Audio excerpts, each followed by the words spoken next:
1972년 7월 초여름 경상북도 예천에는요, 하늘이 뚫린 양, 엄청난 양의 비가 내렸고요. 그 비는 수많은 것을 쓸어갔습니다.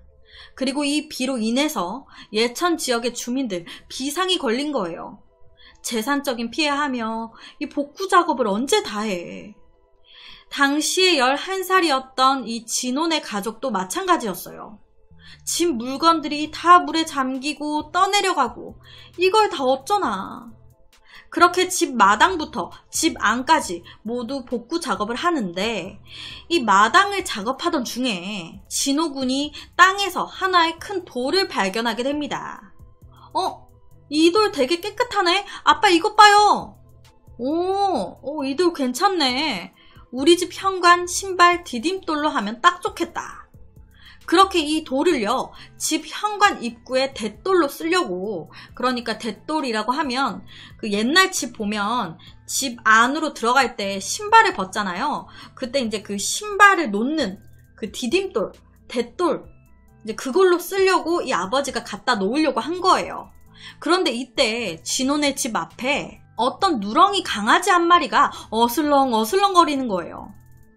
당시 11살이었던 진호, 강아지 너무 귀엽고 이쁘니까 아버지한테 조르기 시작합니다.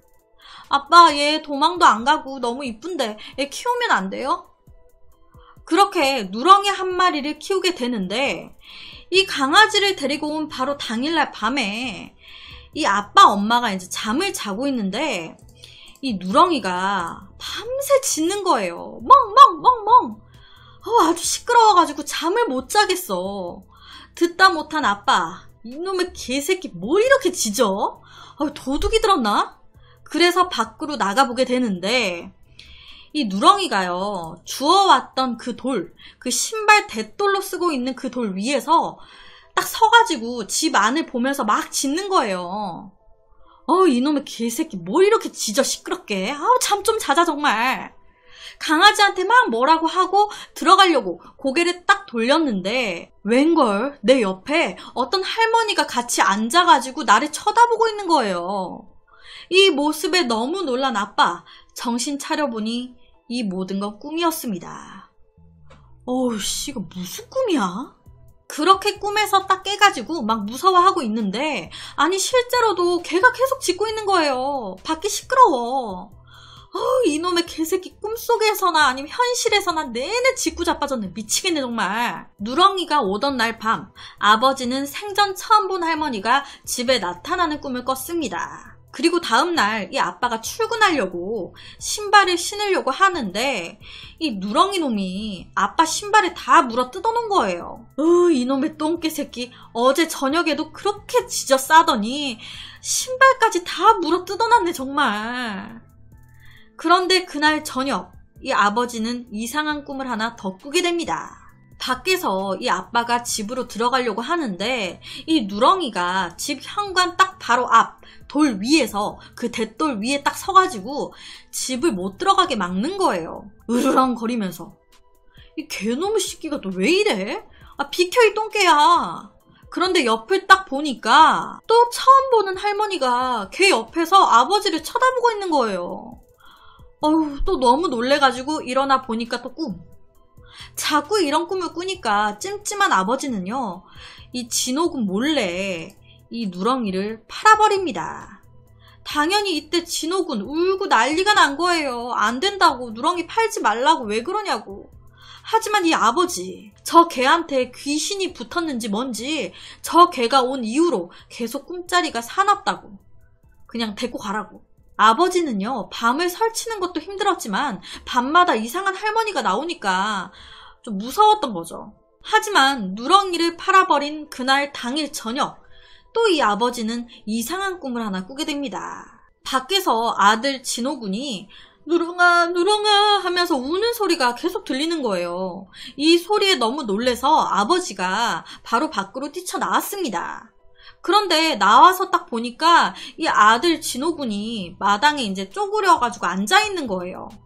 아빠가 너무 놀래서 진호야 하고 부르니까 이 진호군이 고개를 돌리는데, 웬걸 또 모르는 그 할머니야.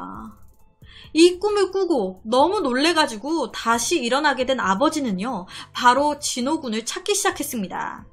너무 불안하니까 이 자고 있는 진호군의 방으로 달려간 거예요.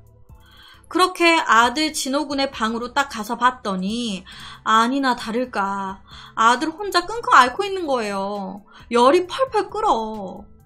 누렁이를 보내면 괜찮아질 줄 알았던 아버지의 악몽 계속적으로 이어진 거예요. 결과적으로 아들 진호군만 힘들어진 것 같다라고 생각한 이 아버지는요, 이제 강아지를 팔았던 곳에 잘 사정을 얘기해서 자식 이기는 부모 없다고 다시 이 누렁이를 데리고 오게 됩니다. 그리고 그날 저녁 어김없이 늘 그렇듯이 또 밖에서 누렁이가 막 짖는 거예요. 또 시작이네. 시끄러워서 정말 잠을 못 자겠다. 다음날 그렇게 또 일어나가지고 나와 보니까 또 신발은 이 개가 다 물어 뜯어놓고 미치겠는 거죠. 왜 이러는 거야 도대체 이 개새끼 이거? 이 아버지가 너무 화가 나니까 신발을 신으려다가 이놈의 새끼 내가 그냥 삶아 먹어버리던지 해야지 하면서 신발로 이 누렁이를 때리려고 신발 들고 일어나다가 이 신발 대돌, 이 신발 디딤돌에 걸려갖고 넘어진 거예요. 그런데 딱 넘어져서 일어나려고 무심코 이 대돌을 봤더니 아니 대돌 옆에 뭐가 막 적혀있는 것 같아. 뭐야 저거? 뭔가 이상해서 신발 대돌을 꺼내가지고 자세히 살펴봤더니 아니 이 대돌이 그냥 대돌이 아니라 비석인 거예요.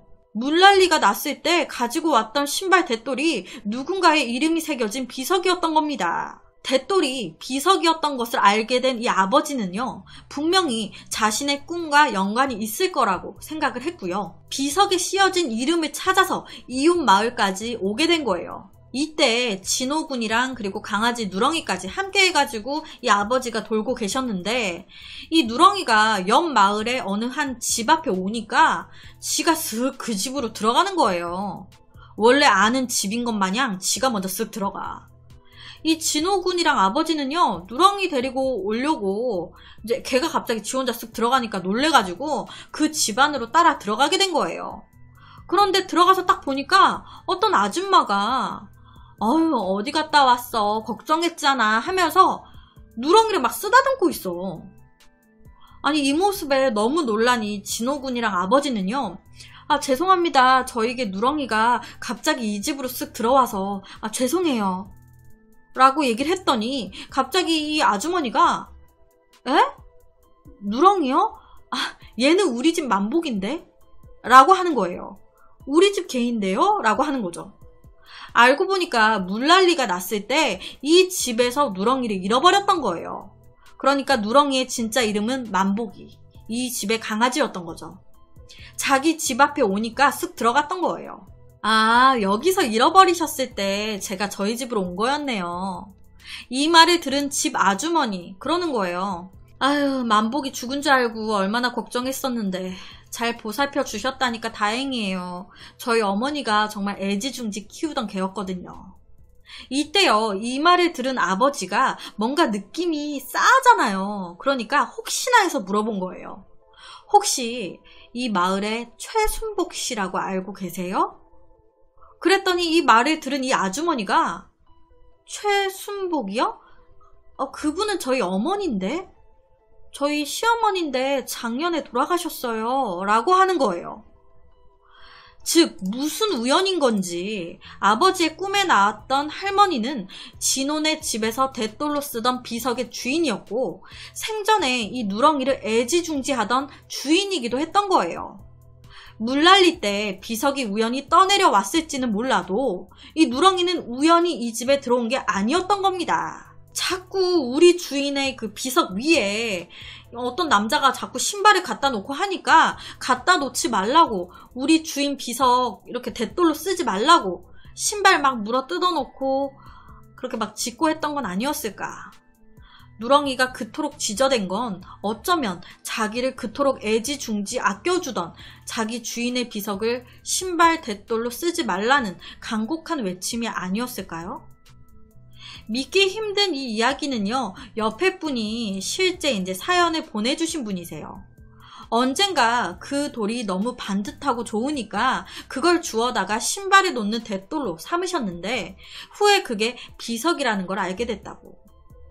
제가 비슷한 그 실제 또 이야기를 알고 있는 게 우리나라가 아닌 해외에서 10대 불량 청소년들이 미국의 공동묘지는 우리나라처럼 막 으시시하다기보다는 옆에처럼 약간 공원 느낌이 강하잖아요. 비석도 바닥에다 이렇게 새겨놓고. 그러니까 이 청소년들이 저녁에 공동묘지에서 술 먹고 하다가 한 남자애가 이 바닥에 이제 새겨져 있는 비석을 뽑아가지고 자기 여자친구한테 갖다 준 거예요. 그런데 그거를 또 여자친구는 집안에다가 딱 넣어놓고 그냥 이렇게 넣어놓고 이제 전시하듯이 장식품으로 삼은 거예요. 그런데 이상하게 그때부터 이 여자친구가 누군가가 자꾸 자기를 쳐다보는 느낌이 들고 그 흔히 귀접이라고 하죠. 자고 있는데 이상한 느낌이 들어갖고 눈을 떴더니 남자 형상이 얼굴 쪽에 있다가 사라지고 샤워할 때마다 이상한 경험을 하게 되고 귀접을 자꾸 경험하게 되는 거예요. 남자친구들을 새롭게 만날 때마다 그 남자친구들도 이상한 경험을 하게 돼가지고 헤어지게 되고 그런 얘기를 실제 이제 이런 피해를 입고 있다는 여자분이 나와갖고 얘기하는 걸 본 적이 있어요. 묘지에 이제 미국판 비석을 이제 가지고 왔다가 이상한 일을 겪었다 이거죠. 그러니까 오늘 우리나라 사건을 얘기하는데 같이 생각이 나더라고요. 그리고 또 하나 궁금한 건 강아지, 개들은 정말 귀신을 느끼고 귀신을 보고 하는 걸까요? 강아지가 갑자기 허공을 보고 막 짖으면 거기에 귀신이 있는 거라고도 하잖아요. 근데 이거에 대해서 또 다른 말도 있더라고요. 갑자기 허공을 보고 막 짖는 거는 이 강아지가 갑자기 예전 주인이 생각이 나가지고 갑자기 좀 그리워져가지고 이렇게 짖는 경우도 있다고. 뭐 여튼 뭐 진실은 강아지들만이 알겠죠. 정말 이 사례의 누렁이가 자기 주인의 비석을 찾아 진원의 집까지 왔던 걸까요? 여튼 돌아가신 분들의 물건이나 비석 등을 함부로 건들고 손대는 건 정말 하면 안 되는 짓 같습니다. 그래서 오늘은 한 기묘한 이야기를 가지고 왔습니다.